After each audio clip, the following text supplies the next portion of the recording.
YouTubers, Fortune 45 LC coming to a hot lead zone, and as you know, haven't been doing any 22 reviews for quite a while because of the ammo shortage, but it's starting to come back even though I haven't found any. Reports are that 22 ammo is starting to come back. So let's do a review. Now in the year 1965, very big year for new guns. This is the Gun Digest 1965, and you'll see on the back cover it has a Ruger 1022. And it says there, new 22 caliber rifle with revolutionary rotary magazine. The 1022 Ruger came out in 1965. The work was started in 1963, and it took them 2 years to get it on the market. When it came on, it had more revolutionary features than just the magazine, because the Ruger 1022 has a trigger group here that has the trigger guard integral to the trigger group. Much more neat arrangement than some of the stamped pieces of steel that was seen on 22 rifles in those days. Also, the Ruger 1022 had a mainspring arrangement whereby the maximum power of the mainspring was exerted right where the primer was. So that was an interesting concept, and it caused a smoother action to result. This article also prominently mentions the new attachment system for the barrel into the receiver by using a V-block. So it's simple to remove and put barrels on.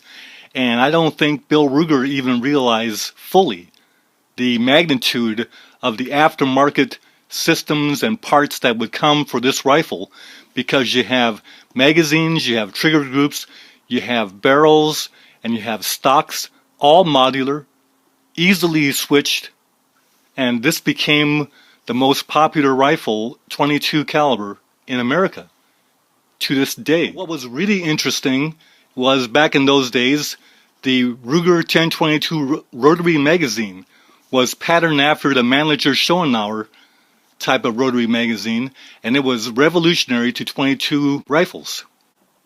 Well, at 1 yard long and 8 pounds total weight, this rifle is handy enough to carry all day, especially with that nice sling. Well, most of the weight's in that barrel. That's an Adams & Bennett barrel that has a Benz chamber, precision button rifle, and target crown. And the weight's also in that scope. That's a BSA 618 power. And it's got a choke stock on there. And there are 2 Eagle 30-round magazines. Now here's that wonderful rotary magazine. Once again, patterned after the Mannlicher Schoenauer. But the plastic, when it came out in 1964, was called Silicon.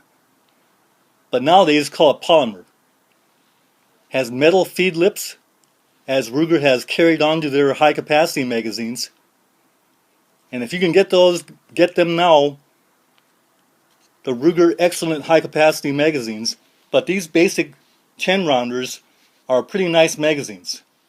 So YouTubers, as far as mods go, this is a fairly simple mod for the Ruger 1022. Now this is called a 920 barrel, and the stock is a 920 relieved barrel stock.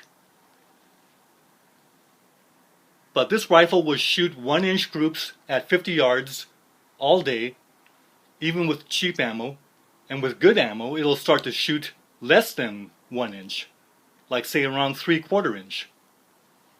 This BSA optic 618 power got set on 6 power most of the time, but it has the regular dual X reticle, and it has the adjustable objective, which is very important to get the right parallax when you're dealing with 22s.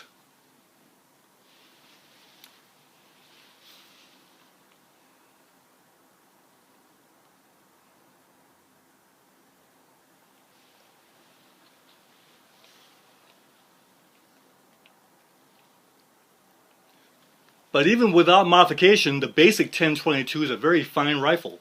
So in the event you don't have one, nothing wrong with thinking about getting one or even going ahead and getting one.